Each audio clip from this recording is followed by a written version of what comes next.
بسم اللہ الرحمن الرحیم۔ میں نے حضرت عمر بن خطاب رضی اللہ عنہ کو زخمی ہونے سے چند دن پہلے مدینے میں دیکھا کہ وہ حذیفہ بن یمان اور عثمان بن حنظلہ رضی اللہ عنہما کے ساتھ کھڑے تھے اور ان سے یہ فرما رہے تھے کہ عراق کی اراضی کے لیے جس کا انتظام خلافت کی جانب سے ان کے سپرد کیا گیا تھا، تم لوگوں نے کیا کیا ہے؟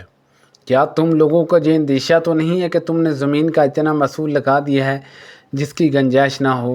ان لوگوں نے جواب دیا کہ ہم نے ان پر خراج کا اتنا ہی بار ڈالا ہے جسے ادا کرنے کی زمین میں طاقت ہے، اس میں کوئی زیادتی نہیں کی گئی۔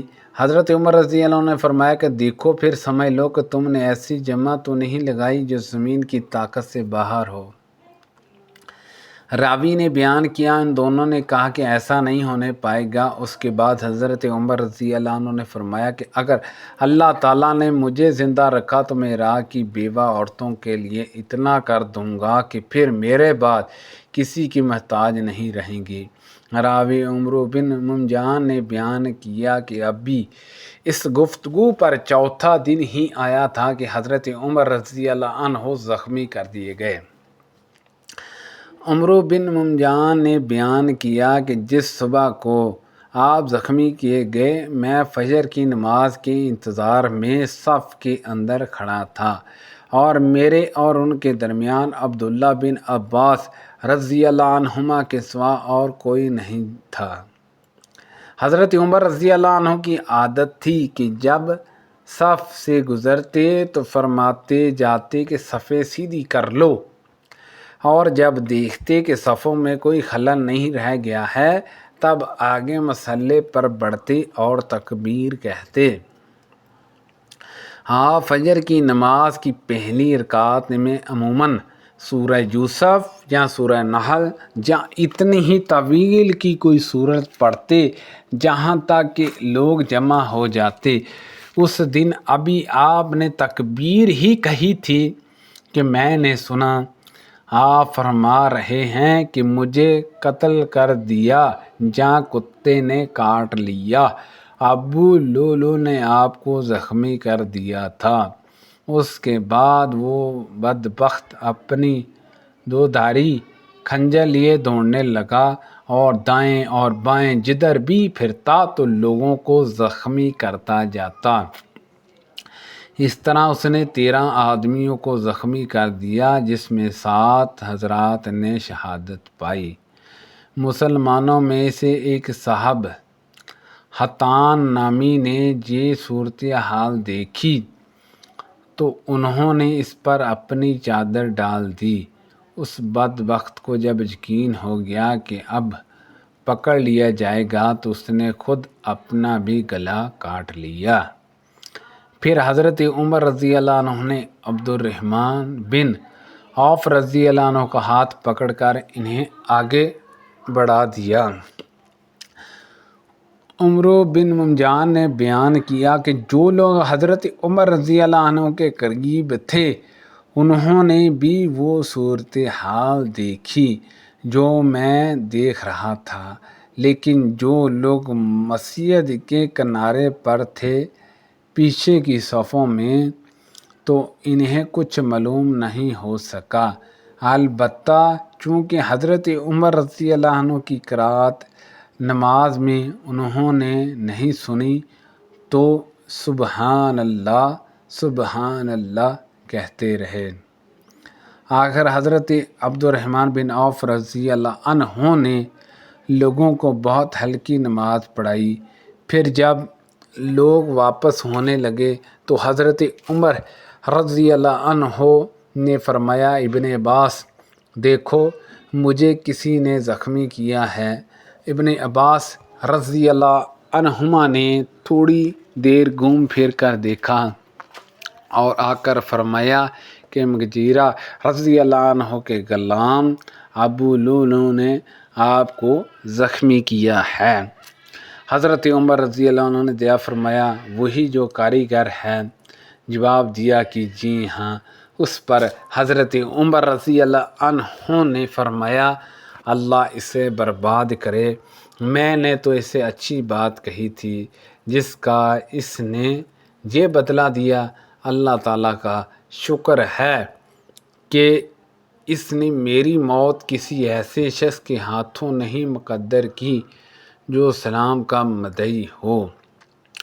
تم اور تمہارے والد حضرت عباس رضی اللہ عنہ اس کے بعد ہی خوش آمد تھے کہ اجمی غلام مدینے میں زیادہ سے زیادہ لائے جائیں۔ یوں بھی ان کے پاس غلام بہت تھے۔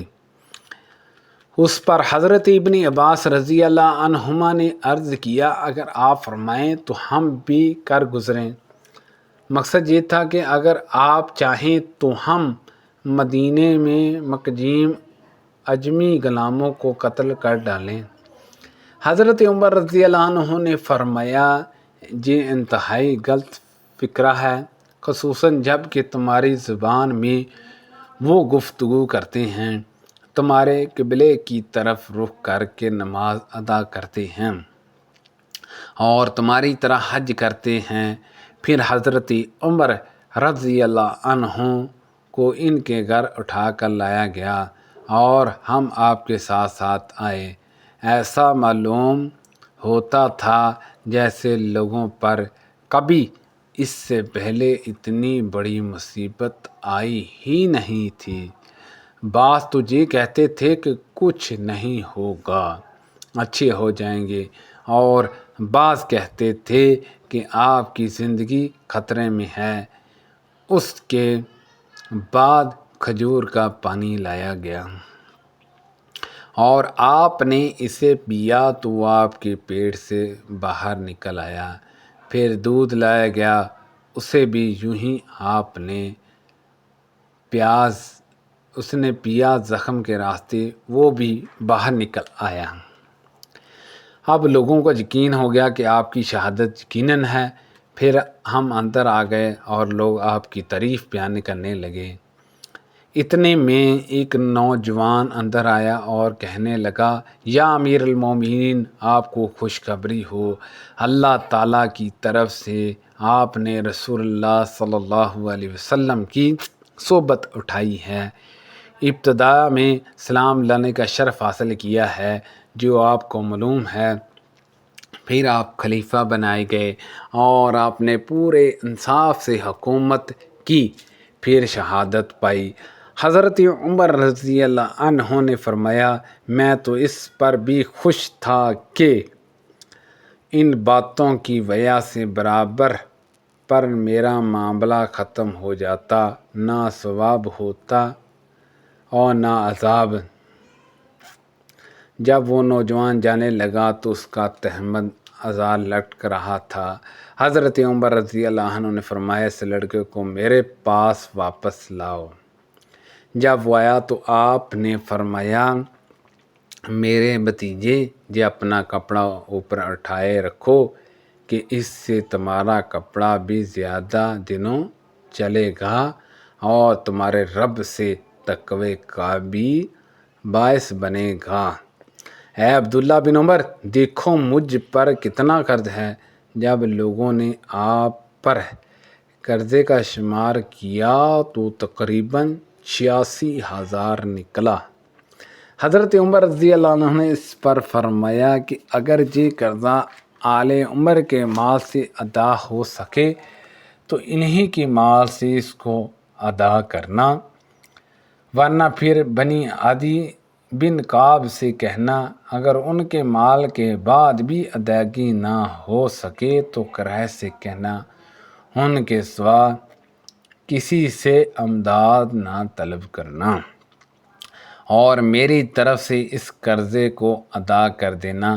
اچھا، اب امیر المومنین ام المومنین عائشہ رضی اللہ عنہا کے جہاں جاؤ اور ان سے عرض کرو کہ عمر نے آپ کی خدمت میں سلام عرض کیا ہے۔